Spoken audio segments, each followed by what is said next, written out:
Hey guys, Jason here. Thanks for tuning in Driver's Paddock, and thank you, Gabe, for that sexy car wash. Today we'll be trading cars.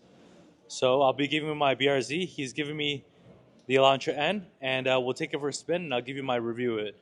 But first, Gabe, the people have already had the front double bicep. You gotta give me something else, man. Give me something else. Give me a rear double bicep so they can see the rear double bicep. You can see the butt.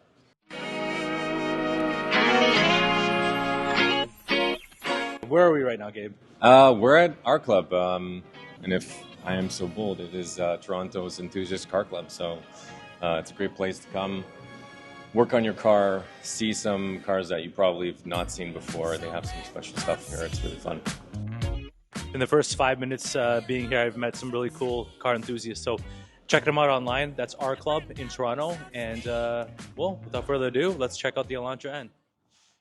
Hey everybody, thanks for joining me today with the best front-wheel drive BMW M car ever made, the Hyundai Elantra M. And I'm seriously in the market for a new daily slash sometimes track car. So let's find out if this car fits the bill. Let's go. If you're looking to find out how many cup holders this car has, what the sun visors are like, what the sound system is like, this is probably not the video for you. But I'll be talking a lot about my track experience in this particular car. And if you know the history of Hyundai N, you'll know that they poached 3 top BMW M executives when they were developing the Hyundai N brand. One of which is the chief M division engineer of 31 years, by the way. So why do I think this is a BMW? That's reason number 1. Second reason, no other cars pop and bang like BMWs. This thing does the exact same thing. Let's take a listen.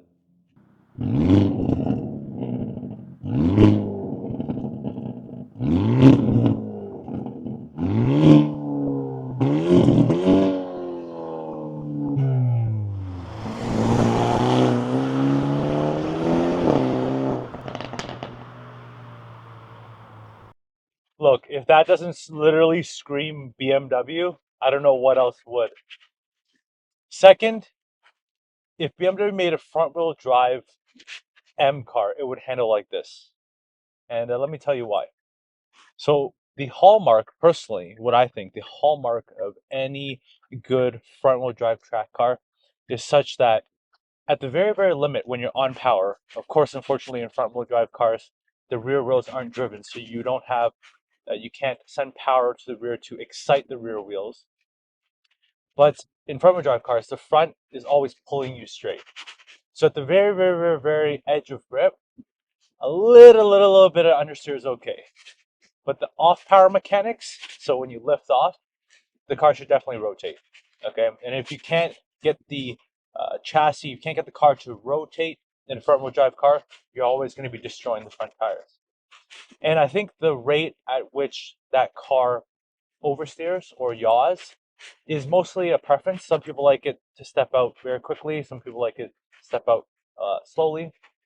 But in this car, it does happen fairly quickly.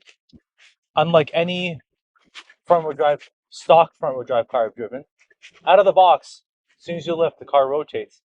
And the thing is, with such a long wheelbase and such a good diff to claw you out, it is so predictable, it is so linear, and it is so effective in going fast on the track. If you don't think front-wheel drive cars, FF cars, can slide, can drift, can oversteer, I'm just going to put in some footage of my good friends Tim and Sean absolutely sending this exact car, at Mosport DDT. So let's have a look at what they can do.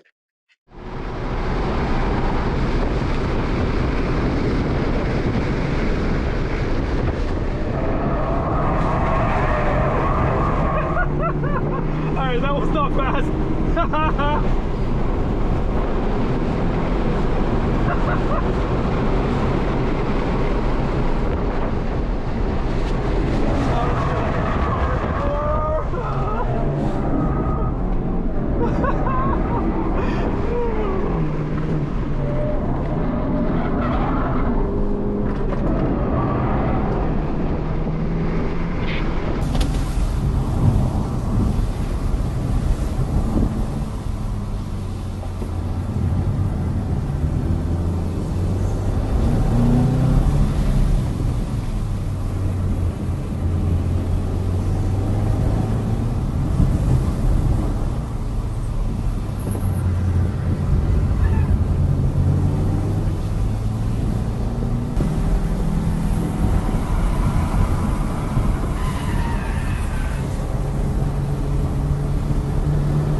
So that is exactly what I'm talking about. This chassis is so well sorted out. As soon as you lift, as soon as you turn in, as soon as you lift, that rear end responds immediately. That rear end comes out gradually and progressively with the long wheelbase. And all you have to do is get the car pointed in the right direction and then use that really, really good electronically controlled limited slip differential in the front, which is, by the way, very BMW. And it just claws you out of the corner. And you can use that to your advantage, as you can see.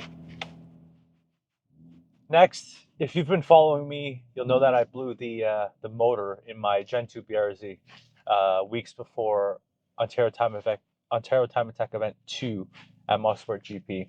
And I actually drove this car with Sean. And again, we took first and second place in the very competitive GTA class. And let's talk about what's done to the car. So this particular car has camber bolts, front and rear. It had Square 245 CRS Nankang tires. It had front brake pads and fluids. So it didn't even have rear brake pads. And the alignment maxed out at very, very soft, around 2 degrees front camber, around 1.8, 1.9 rear camber. So not very much. But we were able to put down 136s in our first time with this car at that track. Let's take a look at that lap.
Well, I hope you enjoyed that lap, and honestly, with more driver mod and more time in the car, we could definitely find more time. But our first time in the car at that track, doing 136s, with a mostly stock car, that's crazy. With camber plates, with coilovers, with rear pads, again, with more driver mod, this car should be putting down 34s, if not 33s. And that's absolutely crazy. Next thing I want to talk about is these seats. At a high downforce track like GP, I never thought once about the seats. They kept me in place. They're comfortable. They're even heated. And zero complaints there. They have this Alcantara type material that really grips you. The side bolsterings are really, really good. And I just fit perfectly in these seats. Next, this 8-speed DCT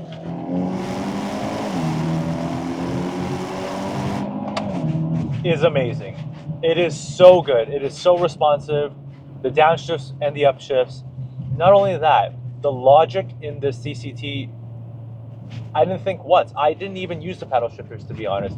I just kept it in the automatic mode, in the most aggressive transmission setting, and it took care of everything. It was always in the right gear, and it never skipped a beat. Not only that, Engine, transmission, we never had any overheating issues like Type R would. We were able to do our warm-up, our very, very full send 3 push laps, and then a cool down lap, and the car was fine. And doing 15-20 minute lapping sessions is no problem either, so as long as we're not full sending the entire time. But given the playful characteristics of this car, of course, you know, it has no problems sliding around, doing a couple push laps here and there for an entire 20 minutes. So next, the steering. I've had the privilege of also driving the Veloster N back-to-back at Toronto Motorsport Park, and honestly, the Veloster does have better steering. I think that's partly due to a few reasons. Number one, this chassis is definitely more compliant, more plush. The suspension is definitely more comfortable. It's more quiet. It's more refined. The Veloster, you can feel a lot more in your hands. All the road imperfections, all the little bumps, the changes in the road surface, you can feel it through the hands. Not that you can't feel that in this car, but it's a little muted. And second, the electronically controlled limited slip differential in this car is definitely stronger. It pulls you out of corners more, and you can feel it pushing the power from one wheel to another. You feel that exactly what's going on in your hands. And I think for that reason, that overpowering feeling of the diff working hard as you're driving, as you're pulling out of corners, that kind of muddies up the road surface. The feeling of the ground and the tire in your hands. But it's not bad. I can't complain. So what's the catch? This car has okay steering, has a good power band, pulls all the way to redline. It has a good chassis. It has good driving dynamics. Has all these amazing things. So what's the catch? So BMWs typically have an issue. You know, E92s had rod bearing issues. F8Xs have crank up issues. BMWs in the past have like Vanos issues and whatnot. What does this car have?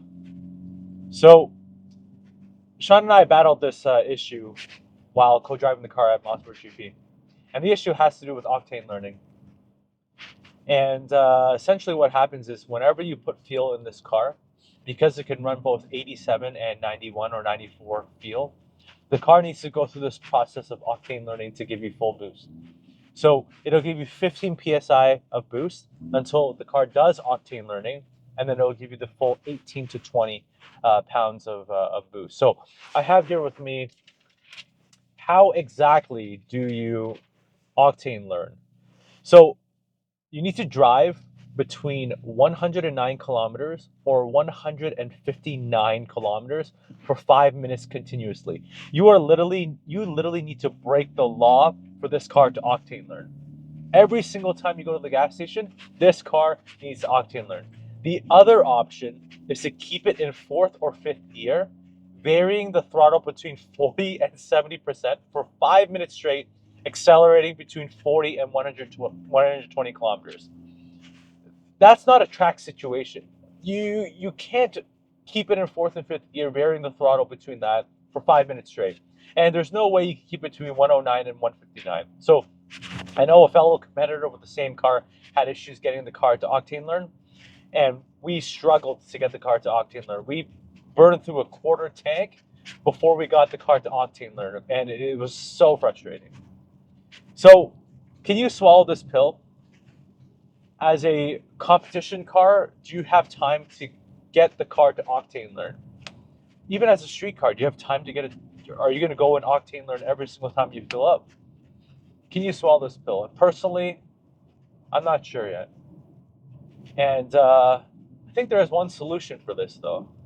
You could flash the car. You could tune the car. You could tune it to that. It always gives you between that 18 and 20 pounds of boost. But then, of course, you have to always run it on premium gas, which is fine, I think, if you're buying a performance car. For the track, I think you're always going to want to run it in 91 or 94 octane. But I guess that's the only issue with this car. Well, thanks everybody for listening to my insights on the Hyundai Elantra N, and thank you so much to Sean and Tim for letting me take their car, and thank you so much for Hyundai N for making such an amazing car.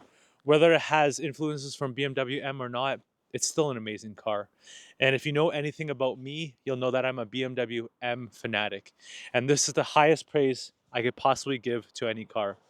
But honestly, I'm so excited for what Hyundai is doing with their N line and all the cool cars they have in their pipeline. So maybe we take this off and just let the Hyundai Elantra N be an N. Thanks so much for watching, and well, we'll catch you on the next one. See you guys. Drivers.